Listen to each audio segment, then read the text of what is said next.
নমস্কার বন্ধুরা, ঝর্ণার বাঙালিয়ানায় সবাইকে স্বাগতম জানাচ্ছি। আমার যেসব পুরানো বন্ধু, নতুন বন্ধু যে যেখানে বসে আমার এই রেসিপিটা দেখছে সবাইকে স্বাগতম জানাচ্ছি। আমার এই ভিডিওটা যদি আপনাদের একটু ভালো লেগে থাকে তাহলে লাইক, কমেন্ট, সাবস্ক্রাইব করতে ভুলবেন না। আজকে আমি নিয়ে আসছি চাল কুমড়ের তরকারি। আমি এখানে আস্ত একটা চাল কুমড় নিয়েছি, কিন্তু আমি এই পুরো কুমড়টা রান্না করব না। আমি এ থেকে অর্ধেকটা নিয়ে রান্না করতে বসলাম। আমার চাল কুমড় আর চিংড়ি মাছ কেটে ধুয়ে পরিষ্কার করে নিয়েছে। চলুন এবার রান্না করে ফেলি। তার জন্য আমি কড়াই আগেই গরম করে নিয়েছি, দিয়ে দিয়েছি তেল। এবার তেলটা গরম হয়ে গেলে এর মধ্যে আমি চিংড়ি মাছগুলো দিয়ে দেব। আর এই চিংড়ি মাছগুলোকে আমি খুব ভালো করে ভেজে নেব। আমার এখানে চিংড়ি মাছগুলো একটু বড় বড় সাইজ, সেই জন্য আরও একটু ভালো করে ভাজতে হবে। এর মধ্যে একটু হলুদ আর লবণ দিয়ে ভেজে নেব, আর কিছু দেওয়ার প্রয়োজন নেই।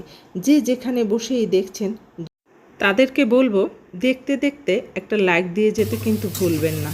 আমার এবার এই চাল কুমড়া আমি এই চিংড়ি মাছের মধ্যে দিয়ে দিলাম। এবার দিয়ে দেব হলুদ, কাঁচামরিচ, আর দিব একটু সামান্য ধনিয়ার গুঁড়া। আমার কিন্তু এই সবজিতে শুধুমাত্র এইটুক মশলা দিয়েই আমি রান্না করব। চাল কুমড় খুব বেশি একটা মশলা দিলে কিন্তু ভালো হয় না। একটু দিয়ে দিলাম লবণ। এবার কষানোর জন্য ঢেকে ঢেকে আমি কষাবো ততক্ষণ পর্যন্ত যতক্ষণ না পর্যন্ত এর মধ্যে থেকে যে জলটা বেরিয়ে আসে সেটা না শুকানো পর্যন্ত।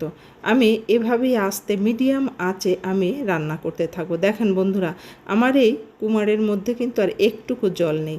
এবার আমি এর মধ্যে দিয়ে দেব গরম জল। আর সবজিতে আমি সবসময় বলে থাকি, সবজিতে গরম জল দিলে কিন্তু রান্না খুব দুর্দান্ত হয়, ভালো হয়। আর আরও একটা কথা বলছি, যেসব বন্ধুরা আমার পেজে পুরানো বন্ধু, তাদেরকে অসংখ্য ধন্যবাদ, যারা আমার পথ চলায় সাথে আছে।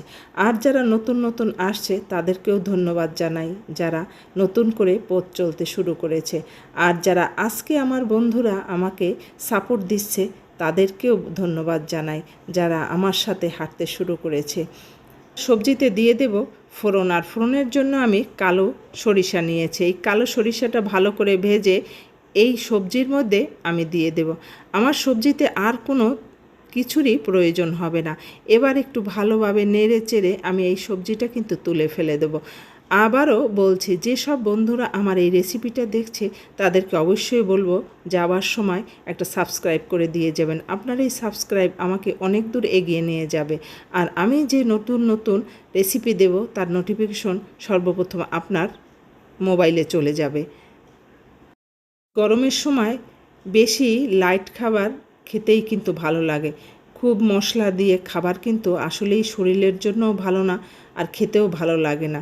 তাই এভাবে রান্না করে খেয়ে দেখবেন, এই সবজিটা কিন্তু খুব ভালো লাগে, দারুণ লাগে খেতে, এর স্বাদ অতুলনীয় হয়। ভালো থাকবেন, সুস্থ থাকবেন।